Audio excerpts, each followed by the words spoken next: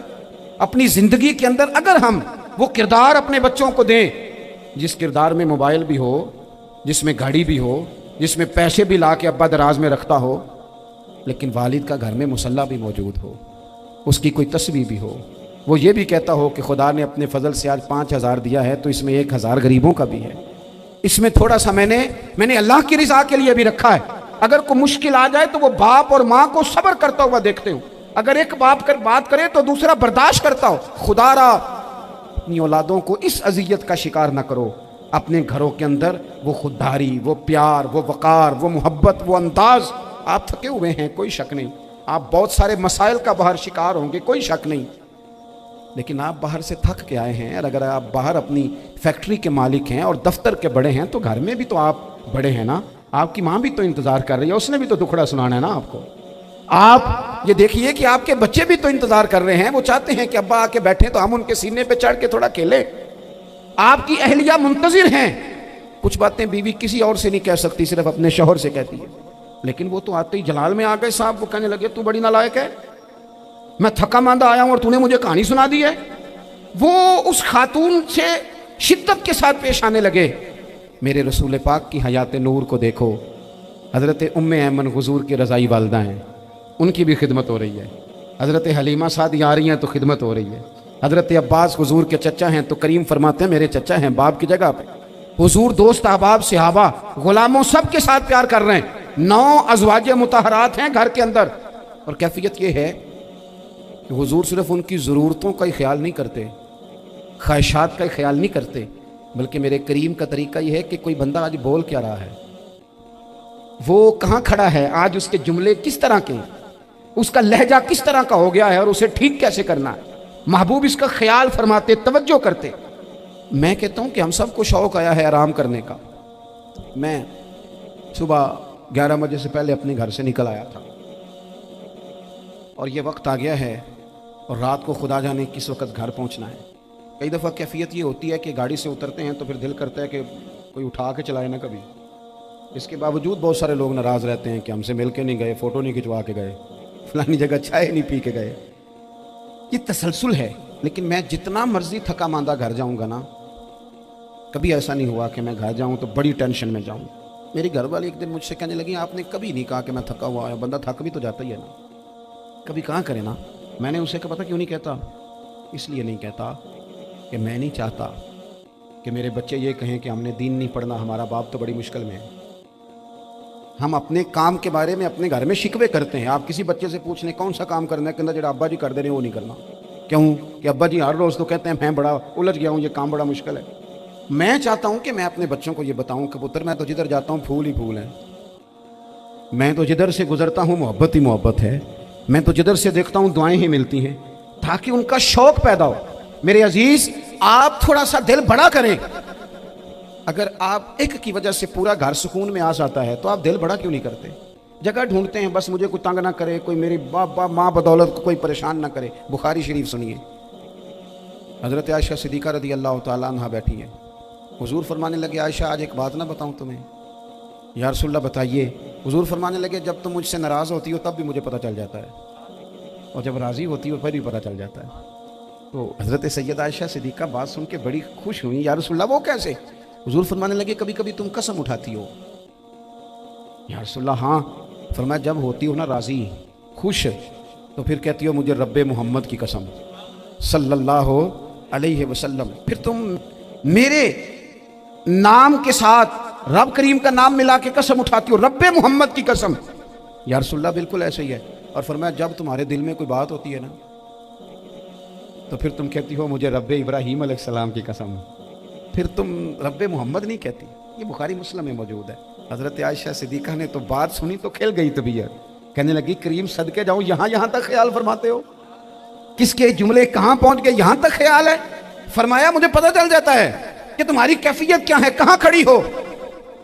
اور بھائی ہم تو اپنی ماں کا بھی خیال نہیں رکھتے، ہمارا باپ کہاں بیچارہ کھڑا ہے، وہ تو انتظار میں تھا کہ کوئی 10 منٹ میرے پاس بیٹھے گا، توجہ ہی نہیں، جذبات کا خیال ہی نہیں۔ حضرت عائشہ صدیقہ بات سن کے عرض کرنے لگی یا رسول اللہ مجھے رب محمد کی قسم ہو، میں صرف نام چھوڑتی ہوں، میرے دل میں ہر وقت مدینے والے محبوب ہی رہتے ہیں، نام ہی چھوڑتی ہوں صرف، وہ میرے دوست تھوڑا سا جا۔ اور دوسرا عرض کروں گا، دولت اگر بہت عالی چیز ہوتی نا، بہت قیمتی، تو سب سے زیادہ سیدہ عائشہ کے گھر میں ہوتی۔ اگر پیسوں سے ہی سکھ آتا تو پیسے سب سے زیادہ حضرت فاطمہ الزہرا کے کاشانہ نور میں ہوتے۔ او میرے بھائیوں، سونا وقت محبتوں سے گزارا جا سکتا ہے۔ او بھائی، میں نے تو اپنے گھر میں یہ دیکھا کہ میرے والد صاحب گرمی آتی تو فرماتے او لو بھائی تانوں پرواہ نہیں، میں تواڈے پڑھولے چ دانے پا دیتے نے تے تواڈی ماں نے مرتبہ نے چار پا دیتا ہے، لو اب تمہیں کہیں جانے کی ضرورت نہیں پڑے گی۔ اس پہ بھی وقت بڑا اچھا گزرتا تھا، اس پہ بھی ٹائم بڑا اچھا، 6 کھانے کھا کے بچے نخرے کر رہے ہیں۔ میں نے اپنے والد صاحب سے ایک دن کہا، میں کہ ابا جی تانوں پسند کی ہے؟ فرمان لگے پتر جے تے لگی ہوئے بھوک پھر تے ہر شائی، اور اگر بھوک نہ ہو تو پھر نخرے ہی نخرے ہیں، پھر کیا پسند ہونا ہے۔